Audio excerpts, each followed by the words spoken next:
desea puede saludar a aquel hermano, a aquella hermana que tiene a su lado, que no ha podido saludar aún.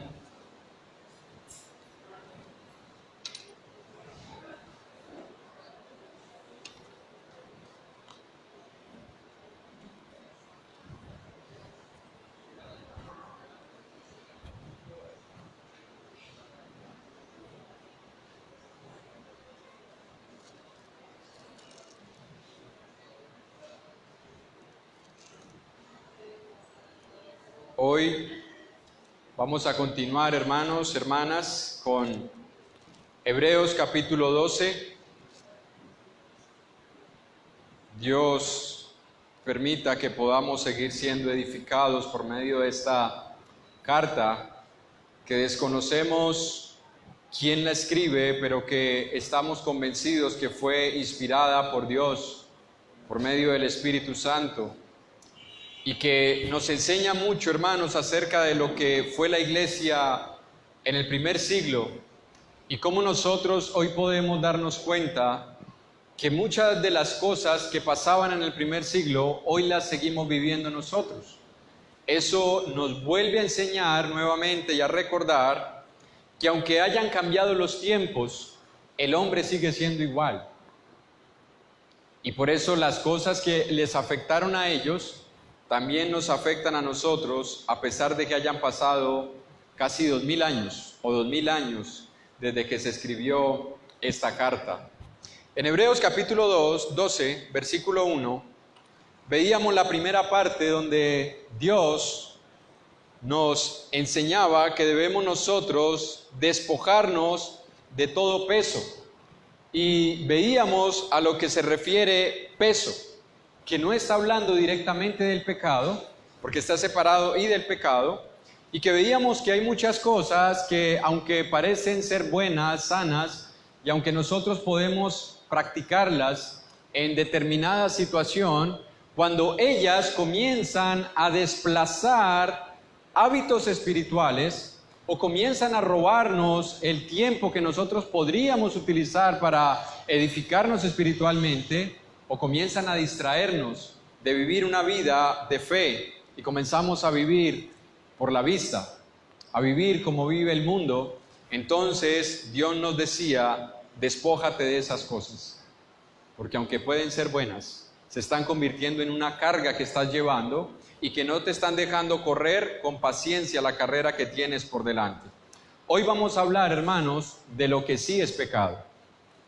Porque la palabra primero nos invitaba a despojarnos del peso y luego dice, y del pecado que nos asedia.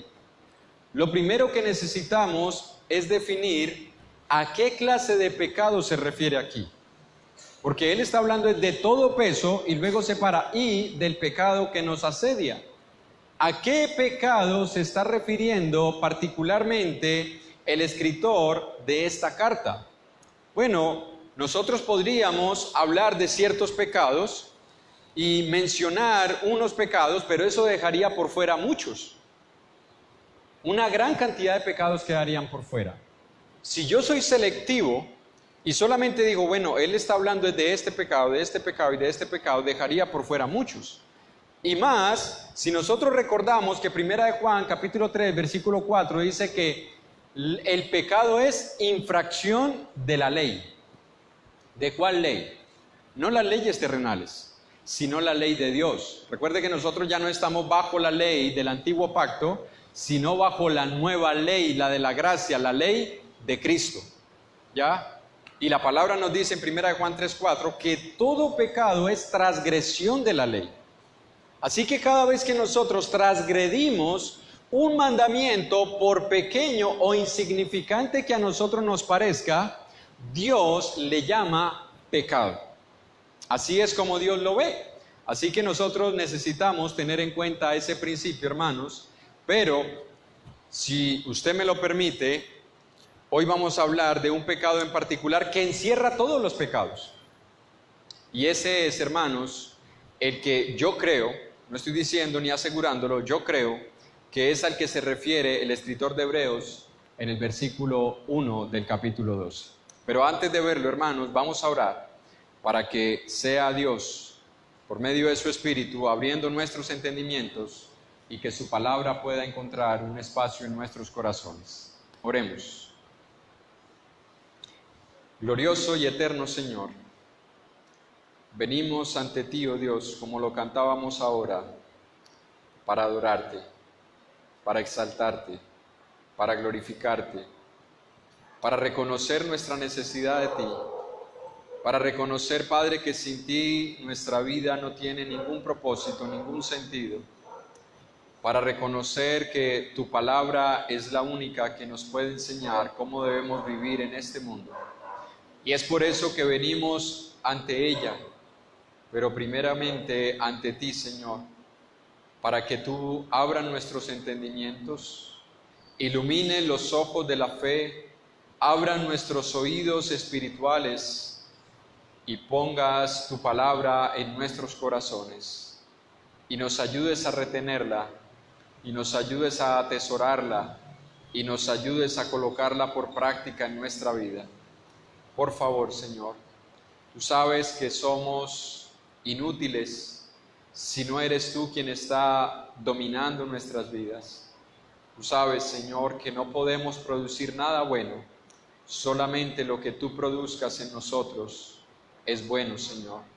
Así que concédenos tu gracia, para que al exponer tu palabra, Señor, seas tú mismo enseñándonos. Conoce las limitaciones de aquel que la va a exponer.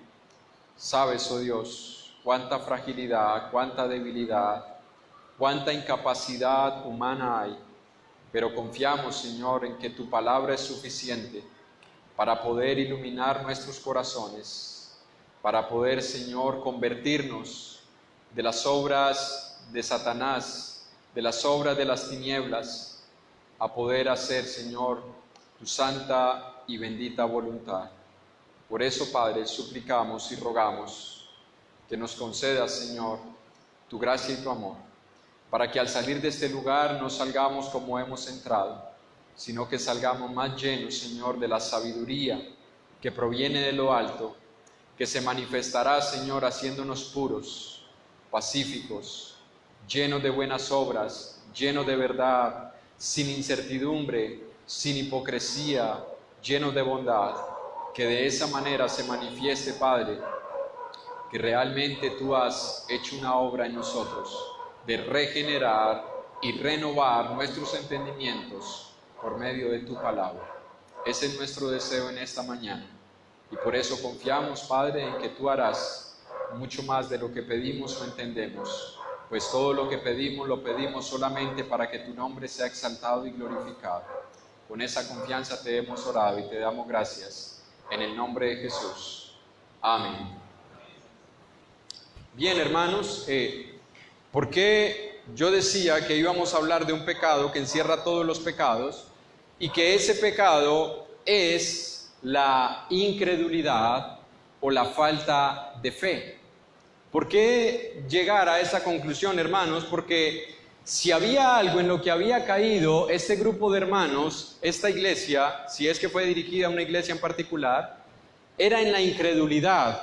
Y eso lo podemos ver a lo largo de toda esta carta, comenzando desde el capítulo 3, versículo 11 y versículo 12 dice: por tanto juré en mi ira, no entrarán en mi reposo. Mirad, hermanos, que no haya en ninguno de vosotros corazón malo de incredulidad para apartarse del Dios vivo. Y si usted sigue leyendo, hermanos, mire lo que dice, versículo 14: porque somos hechos participantes de Cristo con tal que retengamos firme hasta el fin nuestra confianza del principio. Entre tanto que se dice hoy, si oyereis hoy su voz, no endurezcáis vuestros corazones como en la provocación. ¿Quiénes fueron los que habiendo oído le provocaron? ¿No fueron todos los que salieron de Egipto por mano de Moisés? ¿Y con quiénes estuvo él disgustado 40 años? ¿No fue con los que pecaron, cuyos cuerpos cayeron en el desierto? ¿Y a quienes juró que no entrarían en su reposo, sino a aquellos a quienes desobedecieron? Y vemos que no pudieron entrar a causa de incredulidad. Temamos pues, no sea que permaneciendo aún la promesa de entrar en su reposo, alguno de vosotros parezca no haberlo alcanzado, porque también a nosotros se nos ha anunciado la buena nueva como a ellos, pero no les aprovechó. Y escuche, hermano, porque no hemos empezado todavía el sermón, pero ya Dios nos comienza a mostrar el problema de oír con dudas o incredulidad.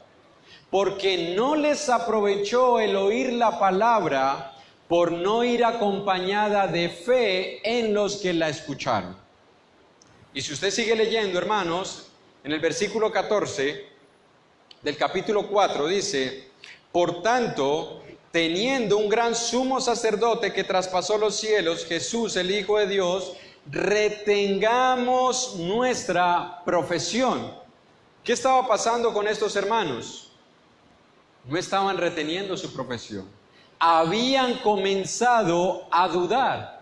Y en el capítulo 6, versículo 11, en adelante dice: pero deseamos que cada uno de vosotros muestre la misma solicitud hasta el fin, para plena certeza de la esperanza, a fin de que no os hagáis perezosos, sino imitadores de aquellos que por la fe y la paciencia heredan las promesas. Porque cuando Dios hizo la promesa a Abraham, no pudiendo jurar por otro mayor, juró por sí mismo, diciendo: de cierto te bendeciré con abundancia y te multiplicaré grandemente. Y habiendo esperado con paciencia, alcanzó la promesa. Y vaya al capítulo 10, porque lo que está haciendo el escritor es poniendo una y otra vez enseñanzas acerca de la necesidad de nosotros oír, pero oír con fe. En el capítulo 10, versículo 22 y 23, dice: acerquémonos con corazón sincero, en plena certidumbre de fe, purificados los corazones de mala conciencia y lavados los cuerpos con agua pura, mantengamos firme sin fluctuar la profesión de nuestra esperanza, porque fiel es el que prometió. Y en el versículo 35 al versículo 39 dice: no perdáis pues vuestra confianza, que tiene grande galardón, porque os es necesaria la paciencia, para que, habiendo hecho la voluntad de Dios, obtengáis la promesa.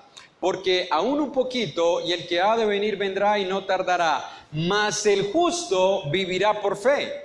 Y si retrocediere, no agradará mi alma. Pero nosotros no somos de los que retroceden para perdición, sino de los que tienen fe para preservación del alma. Una y otra vez, una y otra vez, una y otra vez está haciendo referencia a la necesidad de mantener la fe. Es decir, que uno de los pecados que estaba cometiendo la iglesia, que encerraba todos los demás pecados, era el pecado de la falta de fe o el pecado de la incredulidad. Y es por eso que, terminando el capítulo 10, en el versículo 39, comienza el 11 diciendo: es pues la fe. Y nos comienza a dar una descripción extensa de la fe, pero no nos la da como nosotros la esperaríamos, con una definición etimológica de lo que ella significa, sino que nos la da de una forma ilustrada. Y usted sabe que uno de los mejores métodos para enseñarle a alguien es ilustrarlo. Bueno, eso es lo que hizo el escritor. Nos ilustra la fe, nos expone la fe de una forma tan clara que nosotros podamos ver si realmente nosotros estamos cayendo en el pecado de la incredulidad o si nosotros nos estamos manteniendo en la fe. Es decir, que cuando nosotros leemos todo el capítulo 11 y comenzamos a ver lo que ellos hicieron por la fe, y luego miramos en ese espejo nuestra vida y comenzamos a ver lo que nosotros estamos dispuestos a hacer por la fe o lo que no estamos dispuestos a hacer por la fe, entonces nosotros podemos llegar a la conclusión: ¿estoy yo también cayendo en el pecado de la incredulidad? ¿O soy yo, como dice el escritor en el versículo 39 del capítulo 10, que no somos de los que retroceden para perdición, sino de los que tienen fe para preservación del alma? Alguien decía que A pesar de que el hombre ha inventado miles de religiones, alguien llegaba a la conclusión de decir, solamente existen dos. Usted dirá, no hermano, existen muchos, el budismo, el gnosticismo y tantas religiones que existen. Pero este hermano decía, no, existen dos. La religión de los que creen y la religión de los que dicen creer pero no creen. Solo hay dos. Porque hay millones de personas profesando una fe en lo que sea, pero algunos creen en lo que creen, otros dicen creer, pero no creen en lo que dicen creer. Y el escritor a los Hebreos, siempre se me ha metido que es Pablo, pero el escritor a los Hebreos dice que hay solamente dos grupos, los que retroceden para perdición del alma, y está hablando con la iglesia, le está escribiendo a la iglesia, y los que tienen fe para preservación del alma. Así que en esta mañana, hermano y hermana, y amigos que se encuentran hoy aquí, y aquellos que nos están viendo, nosotros necesitamos pedirle a Dios que nos ayude a ver dónde nos encontramos hoy. Esa pregunta de Dios a Adán en el huerto hoy sigue vigente. Cuando Dios le pregunta a Adán, Adán, ¿dónde estás? No era para que Dios se diera cuenta de dónde estaba. Era para que Adán se diera cuenta en qué condición se encontraba. Así que Dios permita que hoy podamos salir de este lugar con una definición clara de quiénes somos nosotros. Teniendo como base esta explicación, hermanos, podemos decir que la incredulidad es un pecado extremadamente pecaminoso. Y ahorita vamos a ver que la palabra de Dios nos enseña que es así. La incredulidad es un pecado extremadamente pecaminoso y destructivo para el hombre. Jesús, en el Evangelio de Juan, capítulo 3, versículo 16, en adelante, porque casi siempre que le vamos a predicar a alguien el Evangelio, utilizamos Juan 3:16, y cuando nosotros estamos en problemas, citamos Juan 3:16, y cuando nosotros tenemos dificultades para vivir nuestra fe, citamos Juan 3:16, pero resulta que ahí no termina la enseñanza. Va hasta el versículo 18. Y dice, porque de tal manera amó Dios al mundo que ha dado a su Hijo unigénito, para que todo aquel que en Él cree no se pierda, mas tenga vida eterna. Porque no envió Dios a su Hijo al mundo para condenar al mundo, sino para que el mundo sea salvo por Él. Hay gente que dice, hermano, ¿usted dice que Dios envió a Jesús para condenar? No, porque la palabra enseña que Dios no envió a su Hijo para condenar al mundo. ¿Por qué razón no envió a su Hijo para condenar al mundo? Versículo 18. El que en Él cree no es condenado, pero el que no cree ya ha sido condenado, porque no ha creído en el nombre del unigénito Hijo de Dios. Escuche, Cristo no vino a condenar al mundo porque el mundo ya está condenado. Cristo vino a salvar al mundo porque el mundo está perdido. Pero la enseñanza que nos da el versículo 18 es que lo que lleva a un hombre a la perdición, a la condenación, es la incredulidad. El que no cree ya ha sido condenado. Escuche, si usted y yo vivimos en incredulidad, no importa que creamos que somos salvos, estamos condenados.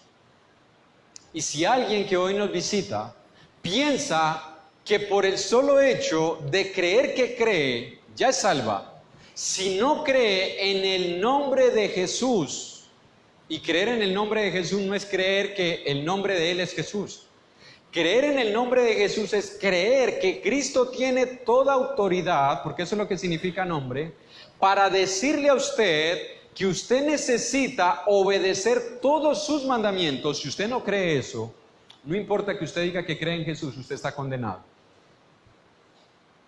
Y no importa si usted y yo nos bautizamos para el perdón de nuestros pecados un día, si hoy estamos viviendo en incredulidad, hermanos, estamos condenados. Porque la salvación, hermanos, no depende de un chispazo de fe. ¿Qué es lo que nos enseña Hebreos? Nosotros no somos de los que retroceden, sino de los que nos mantenemos. La fe, hermanos, la fe que Dios da es una fe que persevera, porque la da Dios. Y todo don perfecto desciende de lo alto. Dios no dio la fe a medias. Dios nos dio una fe completa. Por eso es que Jesús pudo decir, el que persevere hasta el fin, este será salvo. Y lo que está diciendo es, el que persevere hasta el fin, da evidencia de que era salvo.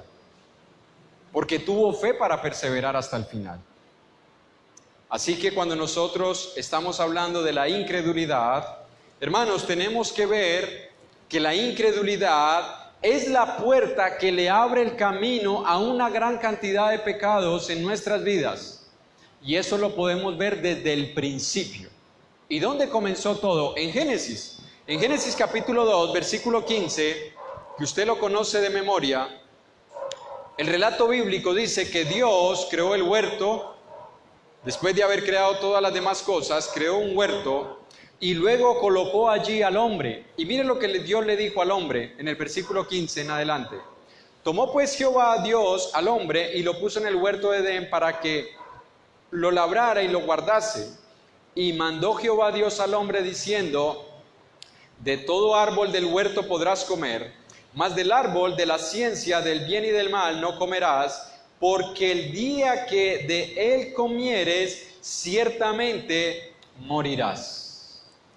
Escuche, Dios pone a Adán en el huerto, inmediatamente lo instruye. No solamente lo puso allí, comenzó a instruirlo. Es lo mismo que la persona que se convierte al Señor. ¿Qué es lo que necesita esa persona? ¿Venir solamente cada primer día de la semana? No, necesita comenzar a instruirse, porque necesita comenzar a escuchar a Dios, porque necesita comenzar a saber qué es lo que a Dios le agrada y qué es lo que le desagrada. Eso hizo Dios con Adán. Lo puso en el huerto y le dijo, mira, Adán, de todos los árboles que yo he puesto aquí, y escuche, la palabra enseña que Dios es un Dios que tiene mucha, pero mucha creatividad. Es decir, Adán no tenía solamente 3 o 4 árboles. Adán tenía gran cantidad y gran variedad de árboles frutales, que todos ellos eran buenos para alimentar al hombre. Pero Dios colocó un árbol en medio del huerto y le advirtió al hombre que de ese árbol no podía comer. Pero no solamente le dijo, mira, de ese árbol no puedes comer. Él no es como nosotros, que a veces le decimos a los niños, no coja eso, pero no le explicamos el por qué no debe cogerlo. No hagas eso, pero no le explicamos el por qué no debe hacerlo. Algunos padres lo hacemos así con nuestros hijos. Usted no está en edad para tener novia, pero ya le explicamos por qué. Ya nos hemos sentado a enseñarle las contraindicaciones del por qué no debe tener novia, del por qué no deben tener relaciones prematrimoniales, el por qué no deben mentir y todas las consecuencias. No, Dios no es así. Dios es un Dios que es lo suficientemente claro para que el hombre quede sin excusa cuando peca en contra de la voluntad de Dios. Y Dios le dijo, no puedes comer de ese árbol porque el día que de él comas, ciertamente morirás. Pero, ¿qué hizo el hombre, hermanos? Durante algún tiempo el hombre creyó. Durante algún tiempo Adán y Eva no comieron de ese árbol. Pero al pasar del tiempo, se comenzaron ellos a cuestionar si lo que decía Dios era verdad o no. Y llegó la serpiente a terminar de afianzar esa incredulidad que ya comenzaba a generarse en ellos. Y llega Satanás y les plantea la opción de comer. Porque mire, cuando Satanás se encuentra con ellos, ellos están cerca del árbol que Dios les dijo que no comieran. No fue que Satanás les dijo, vengan, les muestro un arbolito, ¿ustedes no lo han visto? Venga, les muestro este arbolito, mire, yo sé que Dios... No, ellos estaban cerca del árbol. Ellos estaban posiblemente rondando el árbol y bueno, tal vez preguntándose, ¿y por qué será que Dios no nos deja comer de este árbol? ¿Y qué tendrá de malo? ¿Será venenoso? ¿Será espinoso? ¿Será que es amargo? ¿Por qué será que Dios nos dice que de este árbol no? Y comenzaron a darle vueltas al árbol. Bueno, así somos nosotros. Comenzamos a coquetear con el pecado, a cuestionar lo que Dios nos ha enseñado, a darle vueltas y vueltas a las enseñanzas de Dios y comenzar a filosofar si lo que Dios dice realmente es verdad o si nosotros podemos encontrar una mejor explicación. Entonces Adán y Eva prefirieron escuchar la voz de Satanás y hacer todo lo contrario a lo que Dios les había dicho que hicieran. ¿Sabe cómo se llama eso? Incredulidad. No creyeron que realmente consecuencias graves y terribles vendrían sobre ellos. No creyeron a la advertencia que Dios les había hecho. Fueron incrédulos y prefirieron hacer lo que ellos creían que estaba mejor. De la misma forma nosotros, cuando escogemos pecar, hermanos, estamos manifestando incredulidad hacia Dios y sus mandamientos. No importa cuál sea el pecado. Cuando usted y yo escogemos pecar, le estamos diciendo a Dios que no creemos en su palabra, que no creemos en sus advertencias, que no creemos en las bendiciones de obedecerlo y que mucho menos creemos en las consecuencias de no obedecerlo. No importa cuál sea el pecado. No importa si el pecado es la mentira, no importa si el pecado es la fornicación, si el pecado es el adulterio, la pornografía, la desobediencia, los vicios, las drogas, la ira, el rencor, el resentimiento, la falta de perdón o el deseo de vengarnos. No importa cuál sea el pecado. Cada pecado, hermanos, es una manifestación de incredulidad delante de Dios. Porque le estamos diciendo, bueno Dios, aunque tú dices que esto lo debo hacer así, pues yo no lo creo tanto. Y yo voy a tener otra mejor opción.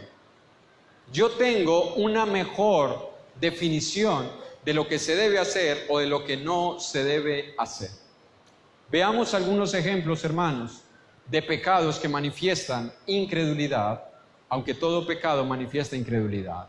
La fornicación, hermanos, es el resultado de ver las restricciones de Dios como extremas y faltas de comprensión a nuestras necesidades naturales acerca de la sexualidad. Así es la fornicación. Es decir, cuando Dios nos dice que no debemos practicar la fornicación, nosotros decimos, no Señor, tú eres un Dios que no estás viendo mis necesidades acerca de las relaciones sexuales. Yo no creo que yo deba abstenerme de satisfacer una necesidad que tú mismo colocaste en mí. Porque el deseo sexual no es algo que el hombre produce. El deseo sexual es algo que Dios ha puesto. Pero Dios no solamente puso el deseo sexual, sino que también nos ha dado la conciencia. Y encima de eso, a nosotros los cristianos nos ha dado el Espíritu Santo con el fruto del Espíritu que tiene dominio propio para que ese deseo natural sexual que Dios ha puesto en mí, yo le ponga límites. Pero la incredulidad cuestiona a Dios. Cuestionamos si nosotros deberíamos restringir nuestros deseos sexuales ante un Dios que no nos comprende, ante un Dios que no nos entiende. El pecado, hermanos, del adulterio es el resultado de no creer que debemos ser fieles a una sola persona y terminamos creyendo la mentira del diablo que nos dice, hermanos, que debemos buscar nuestra propia felicidad y si con la persona que yo estoy viviendo no la estoy consiguiendo, pues yo tengo el derecho de divorciarme y buscar mi felicidad con otra persona. Es decir, Dios me dice que el matrimonio es para toda la vida y que yo le debo ser fiel a esa persona durante toda la vida, pero yo digo y me cuestiono, ¿será eso cierto? Pero ¿y si no estoy siendo feliz con esa persona? ¿Será que Dios quiere verme infeliz con esa persona? ¿Que yo le sea fiel a esa persona aunque sea infeliz? ¿No será que Dios está más interesado en mi felicidad y que permite que yo me divorcie de esa persona y que me case con otra con la que realmente pueda ser feliz y haga feliz a mi familia? Incredulidad. Comenzamos a cuestionarnos. Cuando practicamos la mentira, hermanos, muchas, por no decir que todas, o más bien digamos que todas porque es así, nosotros las decimos porque pensamos que en ocasiones son necesarias para lograr conseguir algunas cosas que no tendríamos si decimos siempre la verdad. Y más aún porque a veces nosotros creemos que no a todas las personas les gusta escuchar la verdad. Entonces terminamos diciendo mentiras porque una de las formas que el hombre pretende conseguir todo lo que desea es por medio de las mentiras. Porque el hombre dice, no, si yo siempre digo la verdad, no consigo nada. Y es por eso que a su puerta llegan personas ofreciéndoles productos que ellos saben que no dan los resultados que ellos están diciendo. Pero ellos no te pueden llegar a vender el producto diciéndote, mira, aunque todo esto dice que es lo que te va a producir, en realidad no es mucho lo que te va a producir. En realidad te producirá 1 o 2 beneficios solamente. Cómpramelo. No, nadie lo va a comprar. La persona tiene que comenzar a argumentarte y a decirte cosas que no son verdad para venderte el producto. Te va a decir, mira, esto te va a subir de peso. No, pero si yo necesito bajar, también te va a bajar de peso. Si lo tomas en ayunas, te baja. Si lo tomas después, te sube. ¿Sí?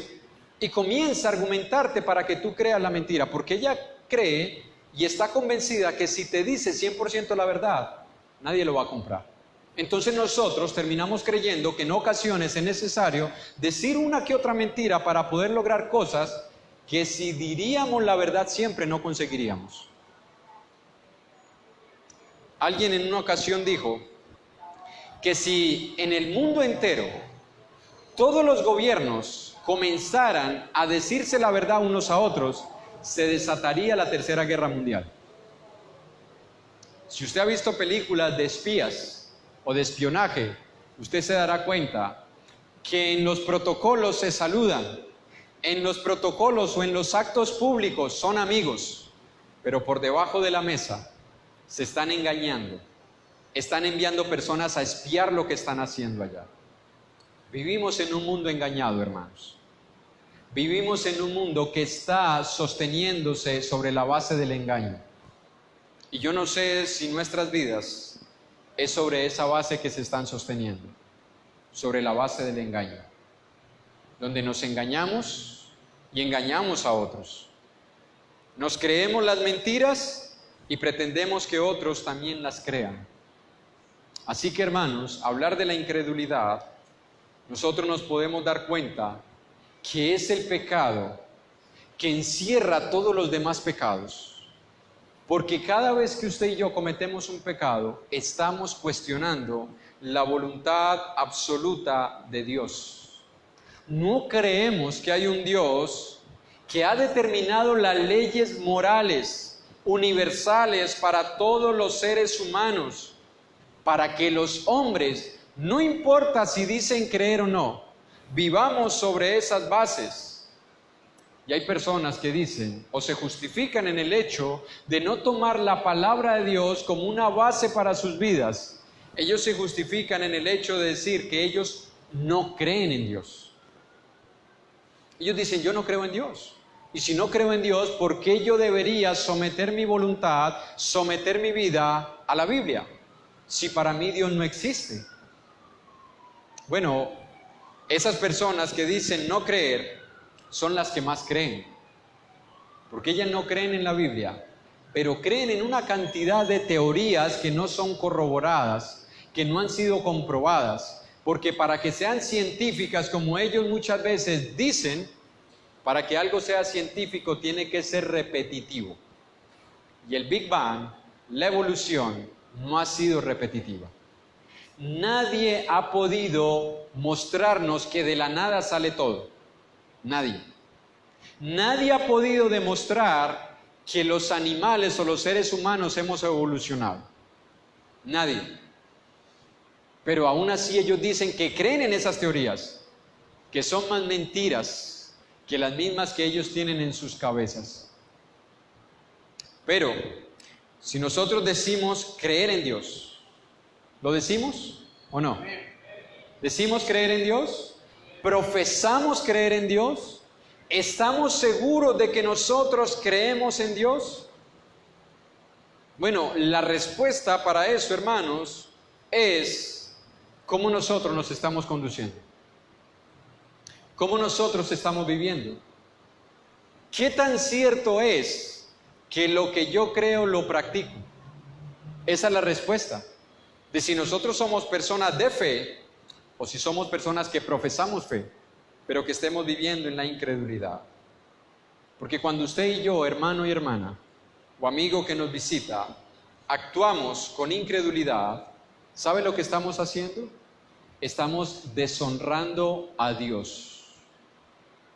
La incredulidad deshonra a Dios porque le trata como un mentiroso.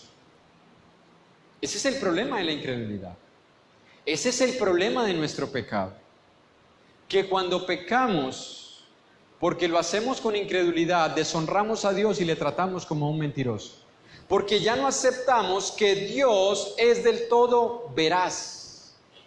Ya no aceptamos que su palabra es del todo cierta ni absoluta. Ni Dios es veraz, ni su palabra es del todo cierta, ni tampoco es absoluta. Es decir, nosotros necesitamos reinventarnos la forma en la que debemos vivir. Y por eso es que hoy en día nos encontramos con tantas tendencias religiosas aún dentro de la iglesia del Señor, donde hemos reinventado principios bíblicos para comenzar, como la iglesia católica, a adoptar la cultura del mundo e introducirla a la iglesia, porque eso fue lo que hizo la iglesia católica. La iglesia católica, para que las personas se convirtieran y mantuvieran tranquilas, permitió que todas esas fiestas paganas, culturales, regionales, tradicionales, patronales, fueran adaptadas al cristianismo católico, ¿no? Y entonces, bueno, vamos a celebrar esa fiesta, pero vamos a colocarle un tinte religioso y sagrado. Vamos a celebrar eso, pero vamos a colocarlo con un tinte doctrinal, dogmático. Ya no es absoluta la palabra de Dios. Ya necesitamos reinventar cómo debemos vivir nuestra fe. Eso, hermano y hermana, es incredulidad. No estamos creyendo en la suficiencia de las Escrituras, ni en la absoluta veracidad de Dios. Estamos cuestionando si lo que Dios dice es verdad o no. Estamos cuestionando si sus restricciones las debemos tomar todas, o si hay algunas en las cuales nosotros podemos ser flexibles con el mundo y comenzar a absorber la cultura del mundo y comenzar nosotros a vivir contrario a lo que nos decía la palabra de Dios ahora en la meditación en Romanos 12, que debemos vivir pero siendo renovados en el espíritu de nuestro entendimiento. Y la única forma de renovar nuestro entendimiento es por medio de la palabra. En Marcos capítulo 6, vemos nosotros cómo a Jesús lo deshonraron y le trataron de mentiroso, porque no aceptaron todas sus enseñanzas. En Marcos capítulo 6, versículo 4 dice: mas Jesús les decía, no hay profeta sin honra, sino en su propia tierra y entre sus parientes y en su casa. Y no pudo hacer allí ningún milagro, salvo, mire que no dice que no hizo ninguno, dice que hizo milagros, pero luego dice salvo que sanó a unos pocos enfermos y poniendo sobre ellos las manos, y estaba asombrado, ¿de qué cosa? De la incredulidad de ellos, y recorría las aldeas de ellos o las de alrededor enseñando. Mira, hermano y hermana, la incredulidad no es algo que Dios pasa a la ligera. La incredulidad a Dios le sorprende. Le sorprende que personas que nos decimos religiosos vivamos en incredulidad. Les sorprende que personas que profesamos creer en la palabra de Dios cuestionemos muchas enseñanzas y digamos, pero yo no creo que tengamos que ser tan extremos. Y yo no creo que tengamos que restringirnos de todo lo que el mundo ofrece. Y yo no creo que tengamos que restringirnos ante tantas cosas que pueden que sean buenas. A Dios le asombra la incredulidad. Mire, este grupo de personas no eran personas como podríamos nosotros hoy alegar y decir, bueno, es que es normal que las personas del mundo no crean. Este grupo de personas eran muy religiosas, porque son judíos. Y los judíos creían en Dios, creían en la ley de Dios. Pero en estos momentos están cuestionando si Jesús es Dios o no es Dios. Y a pesar de que tienen evidencias claras ante sus ojos, no creen que Jesús es el Hijo de Dios. Alguien decía, hermano, es que las personas de ese tiempo creían más fácil porque ellas vieron a Jesús, porque ellas vieron a los apóstoles, porque ellas vieron los milagros. Era más fácil creer que en nuestra época. Hermano, si tú y yo leemos la Biblia, razonablemente podemos darnos cuenta que el problema no son las evidencias. El problema está en el corazón del hombre. Estas personas están viendo milagros hechos por Jesús, los están viendo ante sus ojos. Están viendo al Hijo de Dios y no creen. No creen. Y es por eso que Jesús decide apartarse de ellos y no hacer más milagros. Ya había hecho algunos. Anterior a esto, hermanos, en Marcos capítulo 2, había levantado un paralítico, había resucitado a una persona muerta, pero ante la incredulidad de ellos, Jesús decide apartarse. ¿Saben por qué, hermanos? No porque Jesús necesitara de la fe para hacer milagros, como hoy en día se alega, ¿no? Usted va a una iglesia de esas evangélicas, una iglesia carismática, donde se profesa de que lo que usted necesita para ver los milagros de Dios es la fe, y cuando la persona no se sana, no dicen que faltó poder en aquel que oró por él o aquel que impuso las manos. El problema es tuyo, que no tienes fe. A ti te falta fe. Hermanos, cuando Jesús se retiró y decidió no hacer más milagros, no era porque a Jesús le faltara poder para hacerlos o porque dependiera de la fe de las personas. Porque mira, cuando Lázaro muere, la familia creía que Lázaro iba a resucitar en este mundo o en el otro. En el otro, no en este. Jesús le dice, ¿no crees que yo soy la resurrección y la vida y que tu hermano, aunque esté muerto, vivirá? Sí, Señor, yo creo que él resucitará en el día final, en la resurrección de los justos. Ella no estaba esperando la resurrección ahora.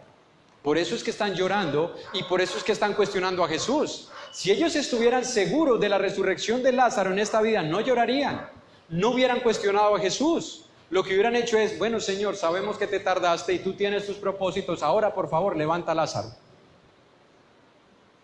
Pero escuche, ellas no están pensando en la resurrección de Lázaro en este mundo. Ahora, ¿en qué estaba pensando Lázaro que estaba muerto? Porque un muerto no puede tener fe. Y eso no impidió que Jesucristo lo resucitara entre los muertos. Escucha, hermano y hermana, para que Dios haga milagro no depende si tú y yo tenemos fe o no.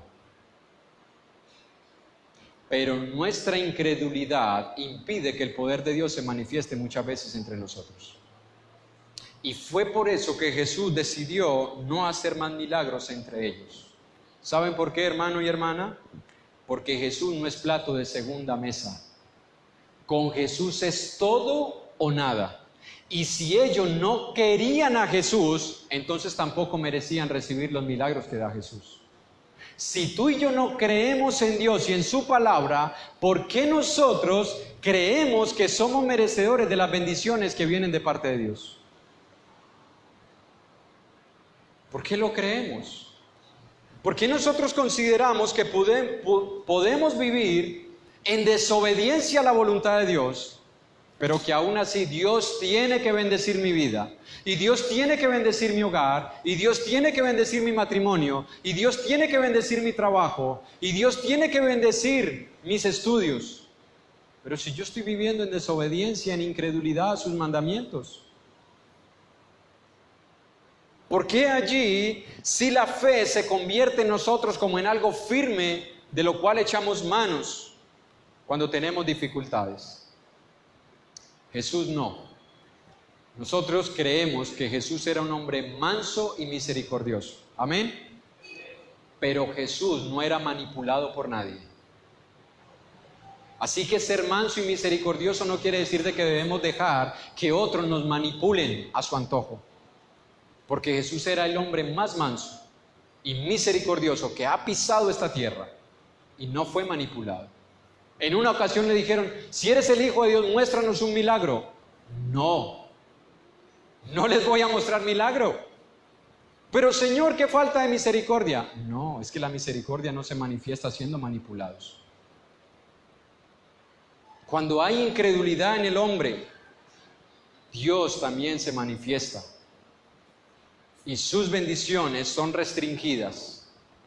Por eso es que Juan capítulo 8, versículo 24, Jesús le dice a estos hombres el peligro que corre cada persona, aún los que se dicen ser creyentes, cuando viven en incredulidad. En Juan capítulo 8, versículo 24 dice el Señor: por eso os dije que moriréis en vuestros pecados, porque si no creéis que yo soy, en vuestros pecados moriréis. Ya estamos viendo, hermanos, cuál es el problema de la incredulidad. Estamos viendo cuál es el peligro de nosotros vivir en incredulidad. O pensamos que la incredulidad puede ser selectiva. Y a veces tenemos ese tipo de incredulidad selectiva, es decir, mandamientos de Dios en los cuales creemos, mandamientos de Dios en los cuales no creemos tanto, principios de Dios que afirmamos, afincamos y los ponemos en un asta de bandera y los levantamos y decimos: esto es lo que cree la iglesia de Cristo, esto es lo que creen los verdaderos cristianos. Pero otros principios que decimos: bueno, no tanto, eso era en esa época. Eso lo hacían otras personas. Nosotros ahora debemos ser abiertos. No debemos mostrarnos como tan diferentes al mundo, porque entonces el mundo no va a querer venir a la iglesia. Y yo comparto el pensamiento de un hermano que decía: si queremos hacer la iglesia atractiva para el mundo, ¿para qué les decimos que vengan a la iglesia? Si ya somos igual que ellos. ¿Para qué? ¿Para qué queremos hacer una iglesia o vivir como iglesia para que sea más adaptable a lo que ellos quieren, a lo que el mundo practica, a lo que el mundo vive? Y luego decirles que vengan a la iglesia. ¿Para qué? Si nosotros estamos haciendo lo mismo que ellos, ¿cuál es la diferencia?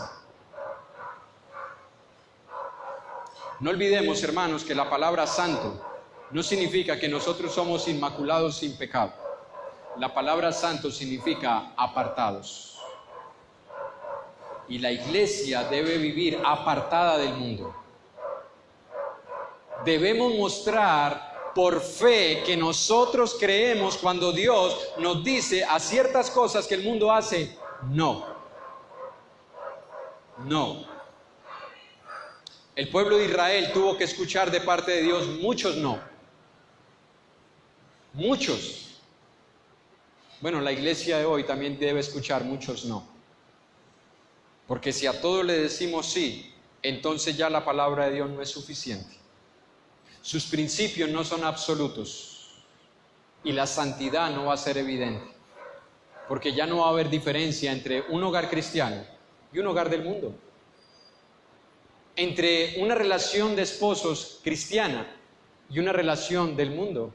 Entre la crianza de padres cristianos y la crianza de personas que son del mundo. No va a haber diferencia. Hermanos, la incredulidad es un pecado excesivamente pecaminoso. Y podemos nosotros estarlo practicando y posiblemente no nos hayamos dado cuenta. Y es por eso que nosotros necesitamos buscar más a Dios en su palabra y dejar de vivir, hermanos, un cristianismo cultural tradicional. Nosotros hemos heredado, hermanos, mucha, pero mucha cultura religiosa. al punto de que muchas iglesias del Señor ya no parecen iglesias del Señor. Y cuando usted sale y visita congregaciones en otros lugares, a usted le sorprende que se practiquen tantas cosas que usted ha aprendido de parte de Dios que no debería practicar. Y usted comienza a ver la iglesia culturizada, humanizada, secularizada. Y uno se pregunta, bueno, ¿es que ellos no creen o soy yo el que estoy creyendo cosas que no debo creer? ¿Por qué ellos practican tantas cosas que Dios a mí me ha mostrado que no está bien para un cristiano practicarlas? La incredulidad, hermanos, no es un asunto de falta de evidencias, ya que la misma creación nos da evidencias del poder y la existencia de Dios. Y es por eso que en Romanos capítulo 1,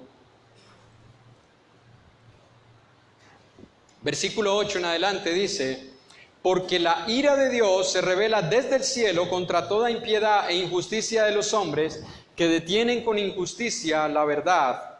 Porque lo que de Dios se conoce les es manifiesto, pues Dios se lo manifestó. Porque las cosas invisibles de Él, su eterno poder y deidad, se hacen claramente visibles desde la creación del mundo, siendo entendidas por medio de las cosas hechas, de modo que no tienen excusa. Pues habiendo conocido a Dios, no le glorificaron como a Dios, ni le dieron gracias, sino que se envanecieron en sus razonamientos, y su necio corazón fue entenebrecido.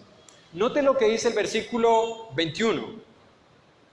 ¿Ellos conocían o desconocían a Dios? Pues habiendo conocido a Dios. Mire, el problema de la incredulidad no es la falta de conocer a Dios. No es la falta de las evidencias. Es que el hombre quiere negar la existencia de Dios. Y yo sé que posiblemente, hermanos, todos nosotros no estemos pensando que nosotros estamos tratando de hacer eso. Yo sé que todos nosotros estamos convencidos de que Dios existe y que Dios es poderoso, ¿sí o no? Ejemplo del poder de Dios y de la sabiduría de Dios, tenemos, hermanos, el ADN. Porque la vida del hombre está sobre esa base, la base del ADN.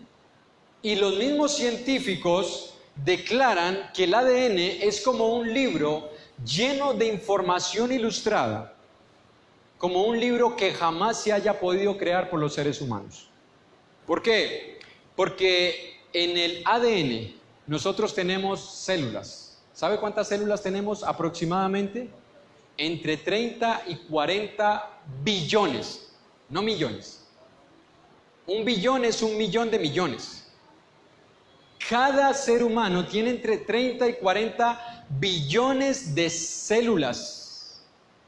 ¿Y sabe cuál es lo más glorioso de esto? Que cada célula tiene una base de datos mayor que la de la Enciclopedia Británica. Yo sé que muchos de los que están aquí jóvenes ni siquiera saben qué es enciclopedia.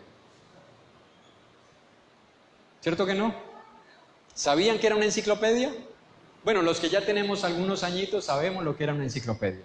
Una enciclopedia era un libro como así, con una gran cantidad de información. La Enciclopedia Británica tenía 16 tomos, 3 de introducción, alfabéticos, y luego 13 tomos ilustrados. Tenía aproximadamente esa Enciclopedia Británica 40 millones de temas. Eso es lo que contenía aproximadamente esta enciclopedia, 500,000 temas y más o menos 40 millones de palabras. Eso era lo que tenía la Enciclopedia Británica.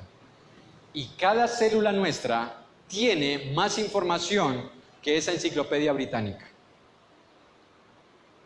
Yo no sé si alguien vio un video que alguien subió de cristianismo puro al Face, de un hombre que salió con una cámara web a preguntarle a las personas si eran creyentes o ateos. Todos los que le contestaron decían ser ateos. ¿Por qué? Uno, porque no creo en Dios. Yo creo que todo viene de la nada, fue una explosión, la evolución o otra teoría. Entonces él les pasaba un libro ilustrado. Y les decía, miren el libro mientras yo te hago unas preguntas, ojéalo, mira los dibujos, mira las palabras, mira la información, mira la portada, mira la contraportada, mira el índice. Después de mirarlo le decía, ¿tú crees que ese libro salió de la nada? ¿Te parece razonable? Y las personas terminaban diciendo, no, alguien lo tuvo que crear. Tú sabes que los científicos han comprobado que cada célula es como un libro ilustrado. ¿Tú crees que ese libro ilustrado salió de la nada? Al final, para no alargarle la historia, usted lo quiere, lo busca, al final todas las personas decían, ahora creo en Dios. Porque de verdad no es razonable decir que no creemos en Dios. No es razonable creer que un libro sí lo creó alguien, pero que nosotros, que somos más complejos que un libro, venimos de la nada. No es razonable. Así que la incredulidad, hermanos, no es falta de evidencias. La incredulidad es la injusticia más grande que el hombre haya podido cometer. Porque teniendo todos los elementos probatorios delante de sus ojos, decide condenar su propia inteligencia y razón a la incredulidad. Y aunque el hombre se dice ser inteligente, porque eso es lo que el hombre cree, ¿no? El hombre cree que es el animal más inteligente sobre la tierra. Porque ellos dicen que venimos del mono, y si venimos del mono, venimos de un animal, solo que nosotros somos más evolucionados. Aunque el hombre dice que es un ser inteligente, escuche, hermano y hermana, el no creer en Dios, el vivir en la incredulidad ha llevado al hombre a la depravación y a la degradación moral en la que nos encontramos. ¿Sabe por qué? Porque si usted y yo quitamos a Dios de la ecuación, ya no tenemos restricciones morales. Por eso al hombre pecador le conviene no creer en Dios. No se trata de un asunto de evidencia, se trata de un asunto de conveniencias. Porque cuando el hombre saca a Dios de la ecuación, entonces ya no tiene que someter su vida a la existencia de un Dios que le dice lo que está bien y lo que está mal. Entonces les conviene vivir en incredulidad, porque no quieren someterse al único ser que tiene autoridad para poder legislar nuestra vida y nuestra moral. Y por eso el hombre se resiste a creer en Dios. En Salmo 53,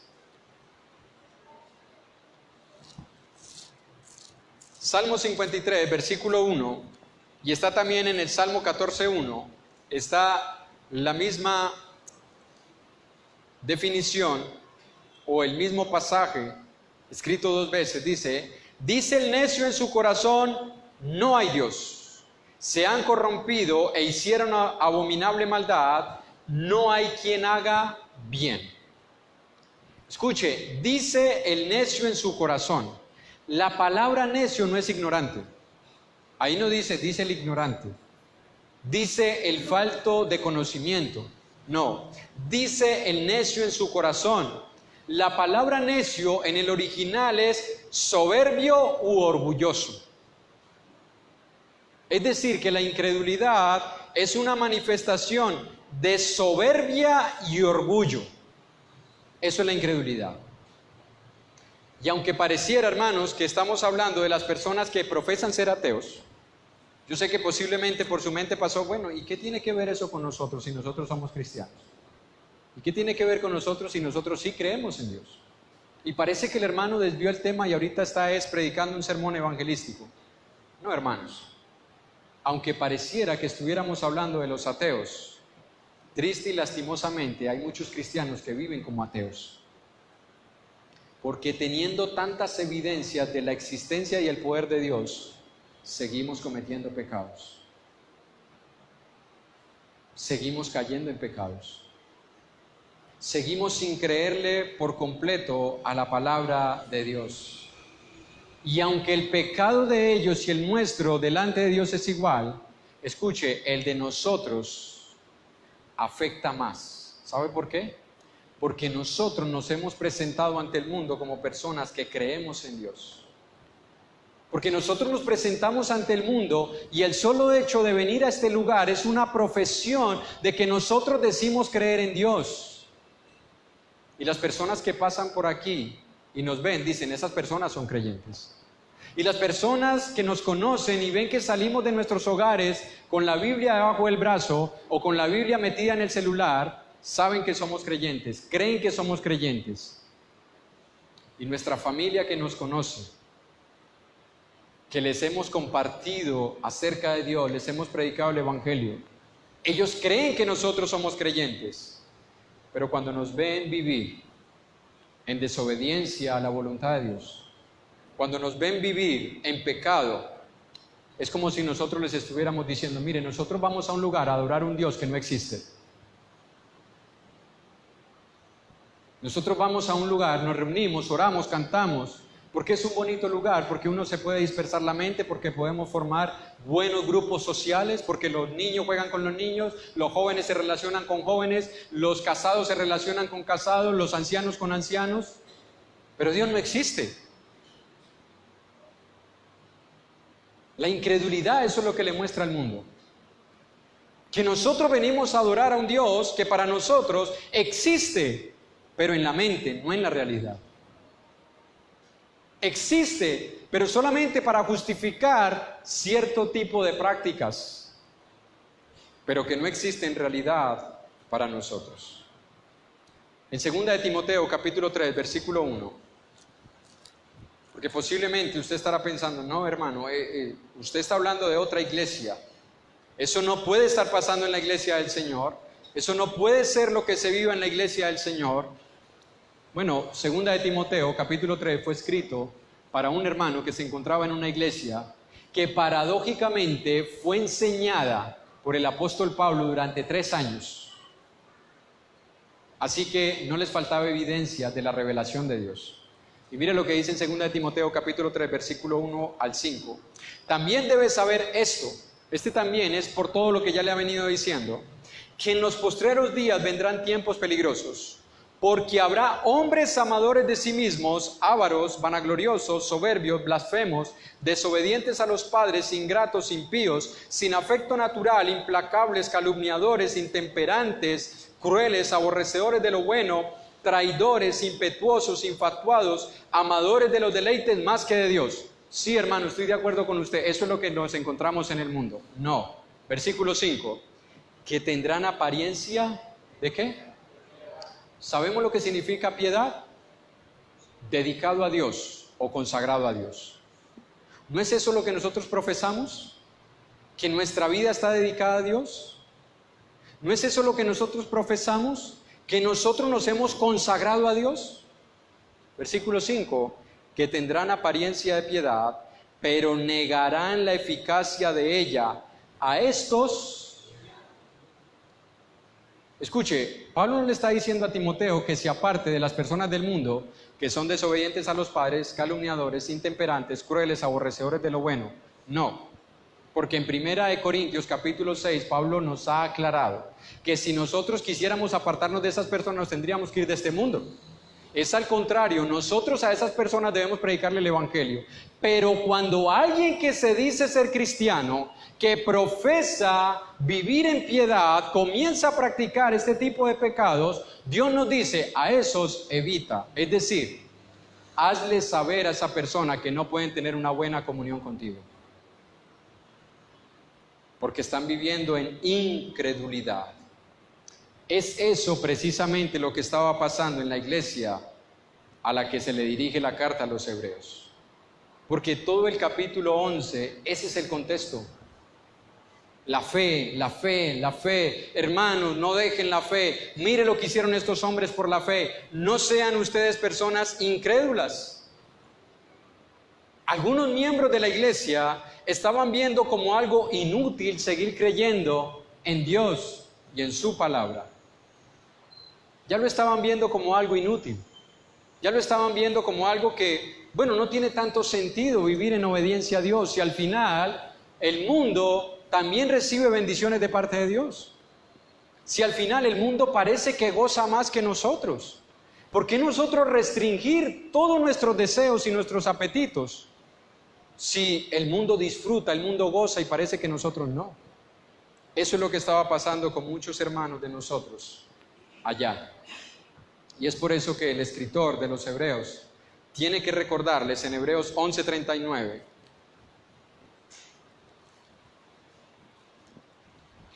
y todos estos son la grande nube de testigos, aunque alcanzaron buen testimonio mediante la fe, no recibieron lo prometido.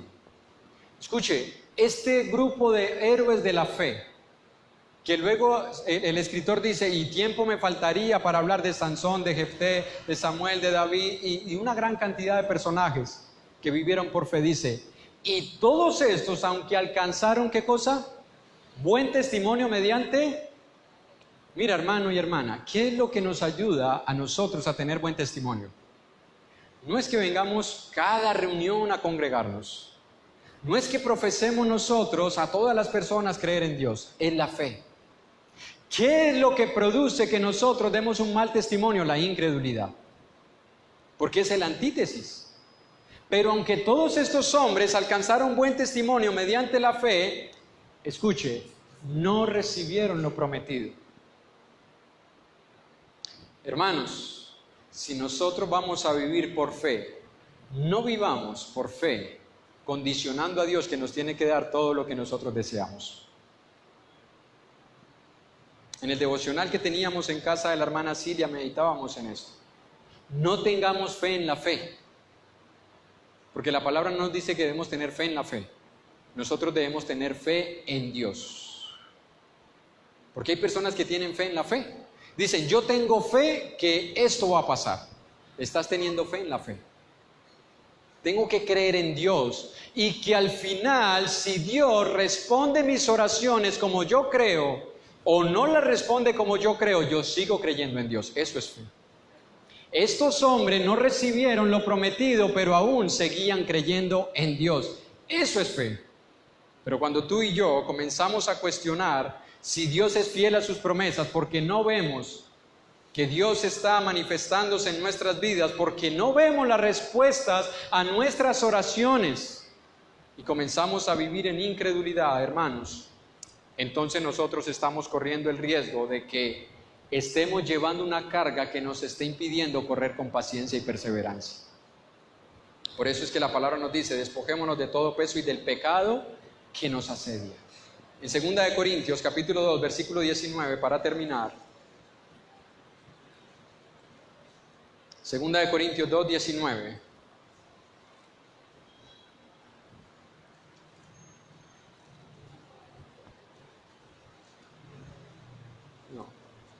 No es el 2:19, hermanos.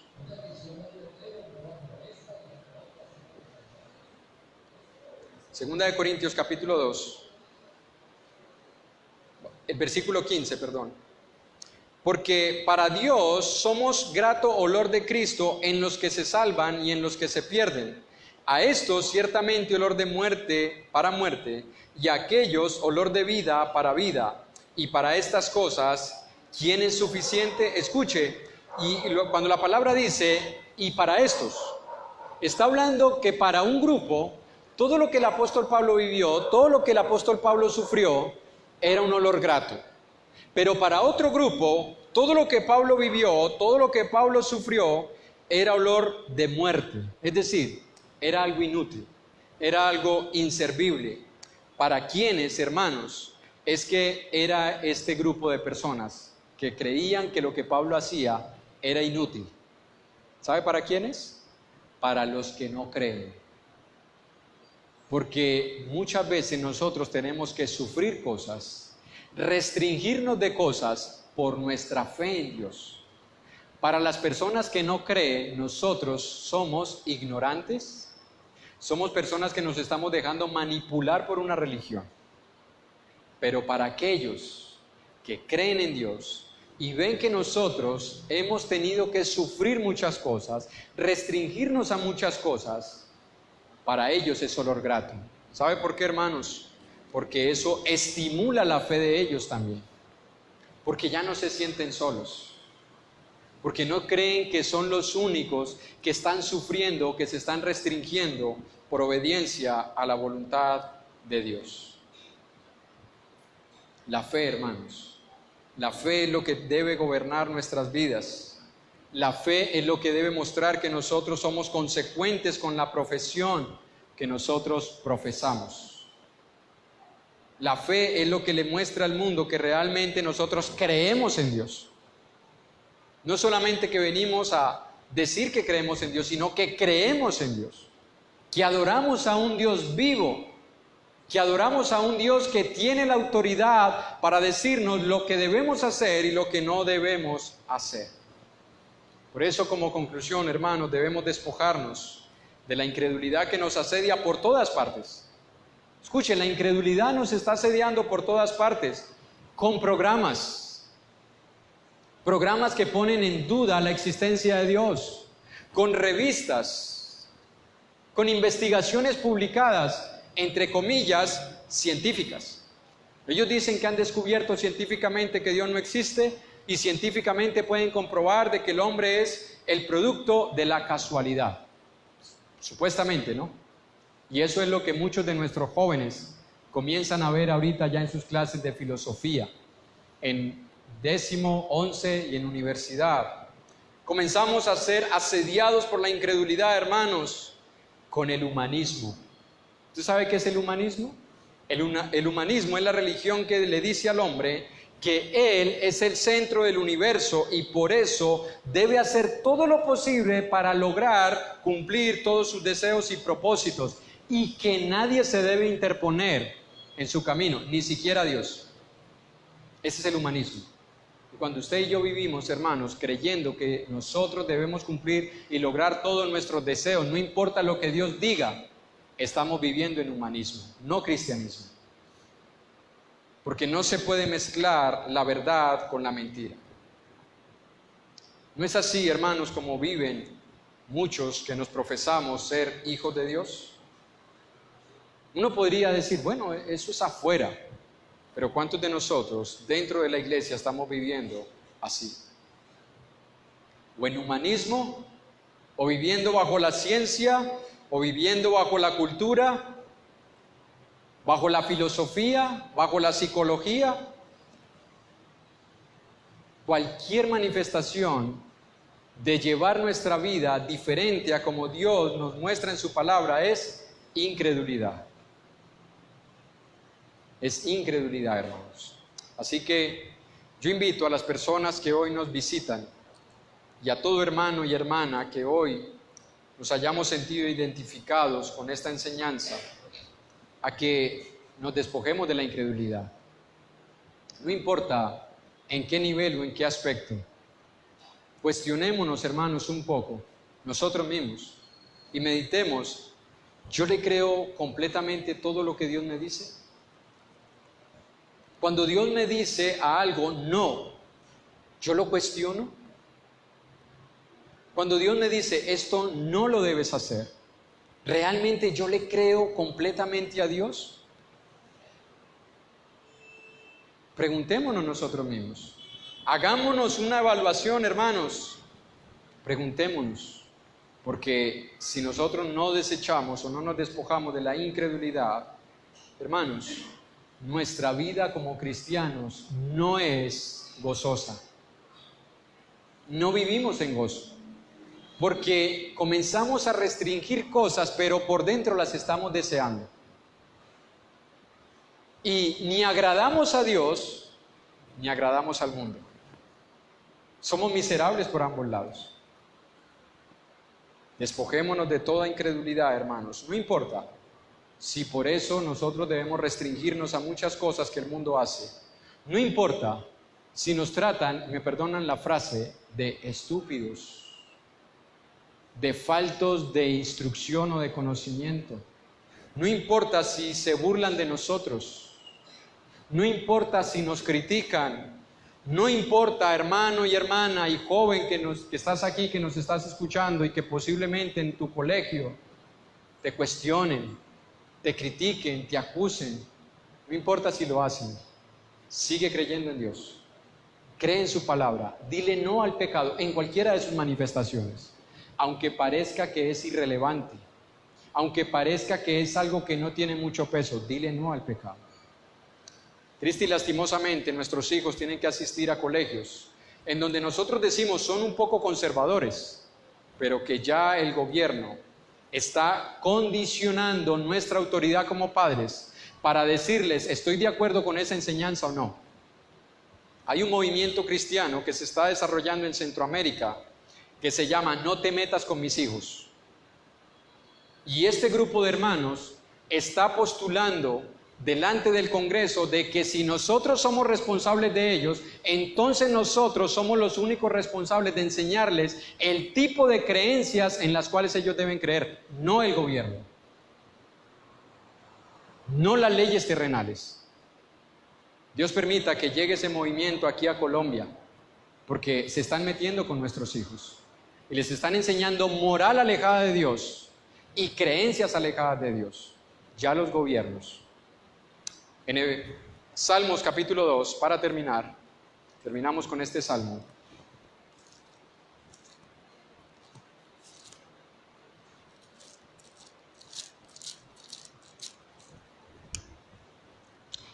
¿Por qué se amotinan las gentes y los pueblos piensan cosas vanas? Se levantarán los reyes de la tierra y príncipes consultarán unidos contra Jehová y contra su ungido, diciendo, rompamos sus ligaduras y echemos de nosotros sus cuerdas. El que mora en los cielos se reirá, el Señor se burlará de ellos, luego hablará a ellos en su furor y los turbará con su ira, pero yo he puesto mi rey sobre Sión, mi santo monte. Yo publicaré el decreto, Jehová me ha dicho, mi hijo eres tú, yo te engendré hoy. Pídeme y te daré por herencia a las naciones y como posesión tuya los confines de la tierra. Los quebrantarás con vara de hierro, como vasija de alfarero los desmenuzarás. Ahora pues, oh reyes, sed prudentes, admitid amonestación, jueces de la tierra, servid a Jehová con temor y alegraos con temblor. Honrad al Hijo para que no se enoje y perezcáis en el camino, pues se inflama de pronto su ira. Bienaventurados los que en él ¿qué? Escucha, hermano y hermana, no importa si otros vuelven atrás. Hay un himno que nosotros cantamos. Si otros vuelven, yo siempre sigo, no vuelvo atrás, no vuelvo atrás. Si otros han caído en la incredulidad, nosotros no. Porque al final, hermanos, nosotros recibiremos las recompensas de Dios. Sigamos creyendo en Dios y en su palabra. Sigamos despojándonos de todo pecado, hermanos, que es una manifestación de incredulidad delante de Dios. Porque nosotros no somos de los que retroceden, sino de los que tienen fe para preservación del alma. Dios les bendiga, hermanos. Vamos a quedar con la oración final con nuestro hermano Oscar.